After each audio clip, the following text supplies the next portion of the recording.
One thing clear, Israel has a right to exist and to defend itself. That is an indisputable fact. But so do Palestinians, and that's a fact that's often ignored.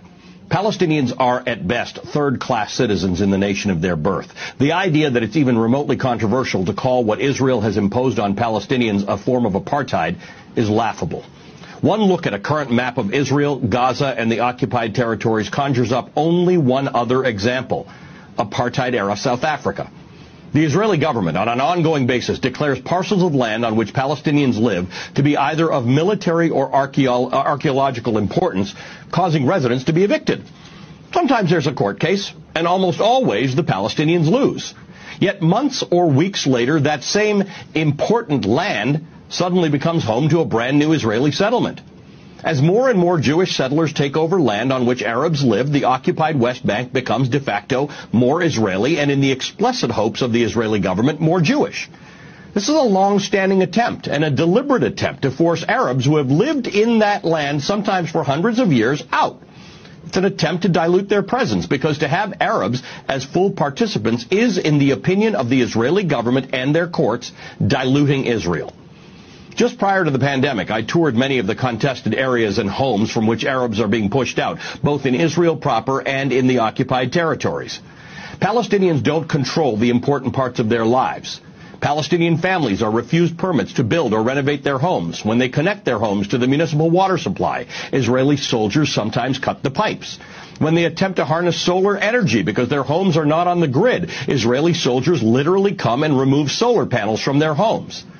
I spent an hour and a half traveling alongside an elderly Palestinian woman who was being transferred between 3 ambulances from Gaza to the no-man's land in between and then into Israel to get cancer treatment. 3 ambulances over the course of 1 mile, more than an hour to cross the border. That's how Gazans live. Without medical treatment because Israel prevents it. Without electricity much of the time because Israel prevents it. Without the ability to fish in the Mediterranean Ocean because Israel prevents it. Without an airport or a seaport because Israel prevents it.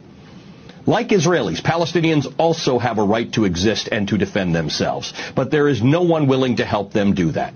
Not the Israeli courts and not the U.S. government. What the U.S. also shares with Israel is the belief that Hamas, the political party that governs Gaza, is a terrorist organization that calls for the destruction of Israel. Hamas is supported by the majority of Palestinians in Gaza. Hamas may not be in the best long-term interests of the Gazans, but peace hasn't really worked out for them.